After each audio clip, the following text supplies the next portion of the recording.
નમસ્કાર મિત્રો, સ્વાગત છે તમારું આપણી આ યુટ્યુબ ચેનલમાં જેનું નામ છે ગુજરાતી જીકેની જમાવટ.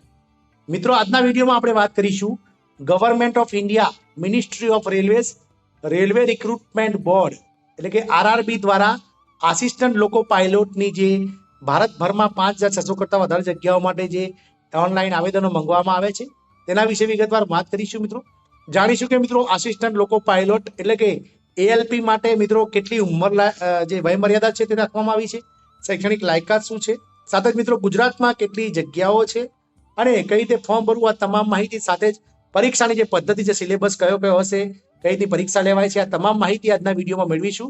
તો વિડીયોના અંત સુધી આપ બન્યા રહેશો. અને ગુજરાતના જે આઈટીઆઈ કરેલા ઉમેદવારો છે, જે ડિપ્લોમા કરેલા ઉમેદવારો છે, ઘણા લાંબા સમયથી જે લોકો જોતા હતા રાહ જેની, તે આસિસ્ટન્ટ લોકો પાયલોટની જે જાહેરાત આરઆરબી દ્વારા એટલે કે રેલવે રિક્રુટમેન્ટ બોર્ડ દ્વારા બહાર પાડી દેવામાં આવી છે. તો વિડીયોના અંત સુધી આપ બન્યા રહેશો. અને જો ચેનલમાં તમે નવા હોય તો અમારી ચેનલને સબસ્ક્રાઇબ કરી લેજો. સાથે જ મિત્રો બેલ આઇકોનને દબાવી ઓલ નોટિફિકેશન ઓન કરી લેજો, જેથી કરીને અમારી ચેનલ પર મૂકવામાં આવતા વિવિધ ભરતીના નોટિફિકેશન, વિવિધ ભરતીઓના પરિણામ સાથે જનરલ નોલેજને લગતા વિડીયોઝ તમને સરળતાથી મળી શકે. તો મિત્રો, સેન્ટ્રલાઇઝ એમ્પ્લોયમેન્ટ નોટિસ એટલે કે CEN નંબર 01/2024 રિક્રુટમેન્ટ આસિસ્ટન્ટ લોકો પાયલોટની જે છે તે એપ્લિકેશનો જે ભરવાનું મિત્રો શરૂ થશે 20/1/2024 રોજ. અને જે એપ્લિકેશન મિત્રો જે છે તે લાસ્ટ ડે છે ભરવાનો તે છે 19 ફેબ્રુઆરી રાત્રે 12 વાગ્યા સુધીમાં. એટલે કે જે આસિસ્ટન્ટ લોકો પાયલોટની કુલ 5,696 જગ્યાઓ છે તેના માટેના ફોર્મ આવતીકાલે 20 જાન્યુઆરીથી ભરવાનું શરૂ થશે ઓનલાઈન. અને મિત્રો જે લાસ્ટ ડેટ છે તે 19 ફેબ્રુઆરી છે. અને મિત્રો જે મોડિફિકેશન અને ફીસ ભરી અને જે મોડિફિકેશન કરવાનું છે તેના માટેની મિત્રો જે સમયગાળો છે તે છે 20 ફેબ્રુઆરીથી લઈ અને 29 ફેબ્રુઆરી સુધીમાં જે મોડિફિકેશન વિન્ડો ઓપન થશે મિત્રો, જેમાં એપ્લિકેશનમાં કરેક્શન અથવા તો પેમેન્ટની જે ફી ભરવાની બાકી રહી ગઈ તે લોકો 20 તારીખથી લઈ અને 29 તારીખ સુધીમાં ભરી શકે છે. એટલે કે કુલ આવતીકાલથી ફોર્મ ભરવાનું શરૂ થશે, જે 29/2/2024 સુધીમાં ફાઇનલ મિત્રો ફોર્મ ભરવાનું ચાલશે ત્યાં સુધી. તો મિત્રો કુલ જગ્યાઓની વાત કરીએ તો આસિસ્ટન્ટ લોકો પાયલોટ જે છે પોસ્ટનું નામ છે, જેનો જે લેવલ છે પે લેવલ એટલે કે પગાર ધોરણે લેવલ 2 છે, જેમાં બેઝિક સેલેરી મિત્રો 19,900 હોય છે, મેડિકલ સ્ટાન્ડર્ડ A1 હોય છે. ઉંમર જે છે તે મિત્રો 1 જુલાઈ 2024 ના રોજ 18 થી 30 વર્ષ નિર્ધારિત કરી છે. વિવિધ અનામત વર્ગના જે કેટેગરી છે તેમને વિવિધ કેટેગરી વાઇઝ અનામતની જે છૂટછાટ મળવાપાત્ર છે. અને કુલ ભારતમાં જગ્યાઓ છે 5,696 એટલે કે 5,696 જગ્યાઓ છે. મિત્રો વાત કરીએ મિત્રો આગળ આપણે તો જે એજ લિમિટની વાત કરીએ તો 18 થી 30 વર્ષ છે. છૂટછાટની વાત કરીએ તો SC અને ST ઉમેદવારોને 5 વર્ષ, ઓબીસી ને 3 વર્ષ અને એક્સ સર્વિસમેનોને 3 વર્ષ, 6 વર્ષ અને 8 વર્ષ અલગ અલગ કેટેગરી વાઇઝ જે છે તે મિત્રો છૂટછાટ મળવા પાત્ર છે. જે 40 વર્ષથી કોઈ વધારે ના હોવું જોઈએ, 45 વર્ષથી કોઈ વધારે ના હોવું જોઈએ. આગળ વાત કરીએ એક્ઝામિનેશન ફીસની તો મિત્રો જનરલ કેટેગરીના ઉમેદવારોને મિત્રો 500 રૂપિયા જે ફીસ છે તે ચૂકવવાની છે. અને જે 400 રૂપિયા રિફંડ થશે મિત્રો, જે તમારા પહેલા ટેસ્ટની તમે ફર્સ્ટ ટેસ્ટ CBT આપશો તો 400 રૂપિયા રિફંડ થશે, ફક્ત 100 રૂપિયા જ લેવામાં આવશે. ત્યારબાદ મિત્રો જો અલગ વાત કરીએ SC ST x servicemen, female, transgender, minority અને ઇકોનોમિકલ EBC વગેરેને મિત્રો 250 રૂપિયા ફીસ ભરવાની છે. જે 250 રૂપિયા મિત્રો જે છે તે પહેલી CBT આપશો તો 250 રૂપિયા રિફંડ થઈ જશે મિત્રો. આમ જનરલ ઉમેદવારોને મિત્રો 100 રૂપિયા ફક્ત ફી પેટે ચૂકવવાના છે, પહેલા 500 ચૂકવવાના છે. ત્યારબાદ એ 500 રૂપિયામાંથી તમે પહેલી જે ટેસ્ટ આપવા જશો કોમ્પ્યુટર બેઝ ટેસ્ટ, તો તેમાં તમારા ખાતામાં 400 રૂપિયા રિફંડ કરવામાં આવશે. અને જે SC ST x servicemen, females અને જે EBC OBC છે તેમના માત્ર AWS ના બધાના માટે 250 રૂપિયા ફીસ પહેલા ભરવાની છે. અને પહેલી ટેસ્ટ આપવા જશો CBT એટલે તમને જે ફીસ છે તે રિફંડ કરવામાં આવેલી છે.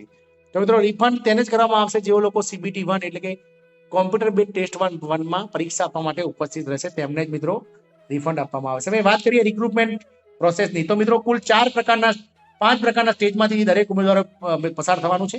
જેમાં પહેલો સ્ટેજ છે તે છે CBT એટલે કે કોમ્પ્યુટર બેઝ ટેસ્ટ છે. બીજો ટેસ્ટ પણ મિત્રો CBT 2 છે, જે કોમ્પ્યુટર બેઝ ટેસ્ટ છે. ત્રીજો ટેસ્ટ પણ કોમ્પ્યુટર બેઝ એપ્ટિટ્યુડ ટેસ્ટ છે. ચોથો ટેસ્ટ છે મિત્રો DV એટલે કે ડોક્યુમેન્ટ વેરિફિકેશન. અને પાંચમો સ્ટેજ છે મેડિકલ એક્ઝામિનેશન. હવે વાત કરીએ CBT 1 માં તો પહેલા સ્ટેજમાં મિત્રો જે લોકો પાસ થશે તે લોકોને શોર્ટલિસ્ટ કરીને CBT 2 માટે બોલાવવામાં આવશે, જેના માટે મિત્રો 60 માર્ક્સનું જે છે તે પેપર રહેશે. 60 માર્ક્સનો સમયગાળો, જેમાં 75 માર્ક્સના કોમ્પ્યુટર બેઝ OMR પ્રશ્નો આવશે દરેક પ્રશ્ન માટે 1 માર્ક ગણાશે અને મિત્રો નેગેટિવ માર્કિંગ જે છે તે 1/3 એટલે કે 0.33% જે છે તે માર્ક્સ નેગેટિવ ગણાશે મિત્રો. હવે દરેકને વાત કરીએ અલગ અલગ કેટેગરીની, તો જનરલ અને ઈડબ્લ્યુએસ ને 40% પાસિંગ માર્ક્સ, ઓબીસી ને 30%, એસસી ને 30% અને એસટી ને 25% પાસિંગ માર્ક્સ મિત્રો 75 માંથી લાવવાના હોય છે. મિત્રો જે પહેલો તબક્કો છે સીબીટી 1 માં જે ઉમેદવારો પાસ થશે સારા માર્ક્સે, તેમાંથી જગ્યાના 15 ગણા ઉમેદવારોને સીબીટી 2 માટે બોલાવવામાં આવશે, કોમ્પ્યુટર બેઝ ટેસ્ટ માટે. અને જે લોકોને મિત્રો 2 ભાગમાં પેપર આપવામાં આવશે, જેમાં પાર્ટ એ અને પાર્ટ બી નો સમાવેશ થાય છે, અને બંને પાર્ટ માટે કુલ અઢી કલાક એટલે કે 2 કલાક અને 30 મિનિટનો સમયગાળો આપવામાં આવશે. અને ટોટલ માર્ક્સ જે છે તે 175 માર્ક્સના પેપરો રહેશે, જેમાં પાર્ટ એમાં 90 મિનિટ એટલે કે 1.5 કલાકમાં 100 ક્વેશ્ચન અને પાર્ટ બી માં 60 મિનિટમાં 75 ક્વેશ્ચન એટેન્ડ કરવાના છે. દરેકમાં મિત્રો નેગેટિવ માર્કિંગ જે છે તે 0.33% અવેલેબલ છે. અને જે સીબીટી છે તે અલગ અલગ શિફ્ટ વાઇઝ મલ્ટિપલ શિફ્ટમાં લેવામાં આવશે. પાસિંગ માર્ક્સ આગળ વાત કરી તે પ્રમાણે જનરલ ઈડબ્લ્યુ 40%, ઓબીસી એસસી 30% અને એસટી ના 25% રહેશે મિત્રો. અને જે પાર્ટ એ અને પાર્ટ બી માં જે છે તે મિત્રો ક્વોલિફાઈંગ માર્ક્સ 35% સુધી લાવવાના રહેશે. સિલેબસની વાત કરીએ તો પાર્ટ એ માટે મેથેમેટિક્સ, જનરલ ઇન્ટેલિજન્સ અને રીઝનિંગ, બેઝિક સાયન્સ અને એન્જિનિયરિંગ રહેશે. જ્યારે પાર્ટ બી માટે જે વેરિયસ ટ્રેડ જેમાં તમે એપ્લાય કર્યું છે તે ટ્રેડના લગતા પ્રશ્નો આવશે, જેમાં મિત્રો electric engineer, electronics engineer, mechanical engineering અને ઓટોમોબાઈલ એન્જિનિયરિંગને લગતા જે અલગ અલગ સબ્જેક્ટ છે તે મિત્રો સબ્જેક્ટ વાઇઝ મિત્રો પ્રશ્ન પૂછાશે મિત્રો. હવે ત્રીજી વાત કરીએ, ત્રીજો તબક્કો કોમ્પ્યુટર બેઝ એપ્ટિટ્યુડ ટેસ્ટ, તો મિત્રો સીબેટની. તો સીબેટમાં મિત્રો જગ્યાના જે સીબીટીમાં 15 ગણા જે બેઠા હશે સીબીટી 2 માં, તેમાંથી જગ્યાના 8 ગણા ઉમેદવારોને મિત્રો સીબેટ માટે બોલાવવામાં આવશે. જે એલપીની વેકેન્સીઝમાંથી મિત્રો અલગ અલગ જે કેટેગરી છે તેના વાઇઝ પાર્ટ એ જે છે સીબીટી 2 નો એમાંથી જે માર્ક્સ મેળવ્યા હશે પાર્ટ બી માં બંનેમાંથી તેના પરથી મોકલવામાં આવશે. અને મિત્રો તેમને ક્લિયર ઈચ બેટરી ટેસ્ટ અને અલગ અલગ સીબીટી ટેસ્ટ સેપરેટલી પાસ કરવાના રહેશે. શું હોય છે સીબીટી ટેસ્ટમાં મિત્રો અલગ અલગ ટેસ્ટ સેક્શન અને બેટરી ટેસ્ટ, તેના માટે આપણે આ રેલવે બોર્ડની જે અલગ અલગ જે સાઇટ છે RDSA.indian-railway.government.in ઉપર જઈ અને કેન્ડિડેટ્સ કોર્નરમાં જઈને આના વિશે તમે વધારે માહિતી મેળવી શકશો મિત્રો. જેમાં મિત્રો અલગ અલગ જે ઉમેદવારો છે તેમને પાસ થવા માટે 42 માર્ક લાવવા જરૂરી છે સીબેટમાં. અને સીબેટમાં મિત્રો જે છે તે નેગેટિવ માર્કિંગ હોતું નથી મિત્રો. સીબેટના જે માર્ક છે તેના 70% અને પાર્ટ એ અને પાર્ટ સીબીટી 2 માં 30% વેટેજ ઉપરથી 100 માર્કનું જે છે તે મિત્રો બનશે. અને પાર્ટ એ અને બી માં જે લોકો સિલેક્ટ થશે તે લોકોને ડોક્યુમેન્ટ વેરિફિકેશન માટે બોલાવવામાં આવશે. ત્યારબાદ મિત્રો ડોક્યુમેન્ટ વેરિફિકેશન બાદ મેડિકલ એક્ઝામિનેશન થશે અને ત્યારબાદ જોબ મળી જશે. એટલે ટોટલ 5 તબક્કામાંથી પસાર થવાનું રહેશે. વાત કરીએ મિત્રો પોસ્ટ વાઇઝ અલગ અલગ જે છે તે કઈ એજ્યુકેશન ક્વોલિફિકેશન એટલે કે શૈક્ષણિક લાયકાત શું જોઈએ છે, પગાર શું હોય છે. તો જગ્યાનું નામ છે મિત્રો આસિસ્ટન્ટ લોકો પાયલોટ. પે લેવલ જે છે તે 7th પગાર 7મા પગાર પંચ મુજબ પે લેવલ 2 છે, જેમાં 19,900 બેઝિક એટલે કે હાલના પગાર ધોરણ મુજબ મિત્રો સેન્ટ્રલ ગવર્મેન્ટના પગાર પ્રમાણે ગણીએ તો 35,000 રૂપિયાની આસપાસ પગાર થાય છે. મેડિકલ સ્ટાન્ડર્ડ મિત્રો A1 છે. અને જે છે તે સ્ટેટેબલ પર્સન વિથ બેન્ચમાર્ક નથી આપવામાં આવેલું, તેઓ લોકો માટે જગ્યા નથી. પીડબ્લ્યુબીડી માટે એટલે કે વિકલાંગો માટે આ જગ્યા નથી. અને મિનિમમ ક્વોલિફિકેશનની વાત કરીએ તો પહેલું એ મેટ્રિક્યુલેશન્સ એટલે કે એસએસસી અને એસએસએલસી પ્લસ આઈટીઆઈ ફ્રોમ અલગ અલગ જે એનસીવીટી સ્ટેટ સીવીટી છે જે તેમાંથી મિત્રો અલગ અલગ જે આઈટીઆઈ છે તેમાંથી electrician, instrument mechanical, millwright, maintenance mechanical, radio and TV, electronics mechanical motor vehicle, wireman, tractor mechanical, armature અને coil winder, mechanical diesel, heat engine, turner, machinist, refrigeration and air conditioning mechanic, અથવા તો આટલા આઈટીઆઈના trade કરેલા હોવા જોઈએ 10મા pass સાથે, અથવા તો 10મા પાસ અને સાથે જ જે છે તે SSLC plus course completed act apprentice in the trade mentioned above. એટલે કે આવા જે ઉપરના ટ્રેડ કીધા આઈટીઆઈના એમાં મિત્રો જે છે તે એપ્રેન્ટિસ કરેલું હોવું જોઈએ, અથવા તો ધોરણ 10 ની સાથે SSLC plus 3 years diploma course mechanical, electrical, electronics and automobiles engineering, અથવા તો combination of various stream of this engineering disciplines from recognized institute in the value of ITI.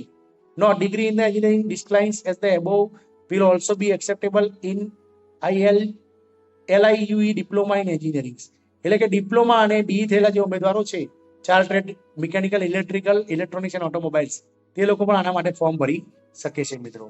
વાત કરીએ મિત્રો અલગ અલગ જે જગ્યાઓની, તો કુલ 5,696 જગ્યા છે, જેમાં ગુજરાતમાં મિત્રો વેસ્ટ ઝોનમાં આવે છે ગુજરાત. તો વેસ્ટર્ન રેલવેમાં અમદાવાદમાં મિત્રો 95 જગ્યાઓ છે જનરલની, 37 એસસીની એટલે કે શેડ્યુલ કાસ્ટની અનુસૂચિત જાતિની, જે છે એસટી એટલે કે શેડ્યુલ ટ્રાઇબ્સ અનુસૂચિત જનજાતિની 17, અધર બેકવર્ડ ક્લાસ એટલે કે સામાજિક અને શૈક્ષણિક રીતે પછાત વર્ગની 65, ઈડબ્લ્યુએસ આર્થિક રીતે અનામતના જે છે 24, અને ટોટલ 238 જગ્યાઓ છે મિત્રો ગુજરાતમાં અમદાવાદમાં. અને વેસ્ટર્ન રેલવેના અમદાવાદ ડિવિઝનમાં 238 જગ્યાઓ, જેમાં 24 એક્સ આર્મી મેન માટે રિઝર્વ છે મિત્રો. આમ અલગ અલગ મિત્રો જે છે તે જોવાનું છે. કુલ જગ્યાઓ જે છે તે 5,696 છે મિત્રો. આમ મિત્રો રેલવે બોર્ડ દ્વારા ખૂબ જ મોટી જગ્યામાં લોકો પાયલોટની જગ્યાઓ બહાર પાડવામાં આવી છે. જે લોકો આઈટીઆઈ કરવું છે, ડિપ્લોમા કરવું છે, ઘણા લાંબા સમય બાદ આસિસ્ટન્ટ લોકો પાયલોટ એટલે કે એલપીની રાહ જોઈ રહ્યા હતા, તે લોકો માટે આ ખૂબ જ મહત્વના સમાચાર છે. આશા રાખીશું કે આ વિડીયો આપણને ગમશે અને ખૂબ જ ઝડપથી આપ તૈયારી કરશો અને આ પરીક્ષામાં પાસ થાવ તેવી આશા સાથે જય હિન્દ અસ્તુ.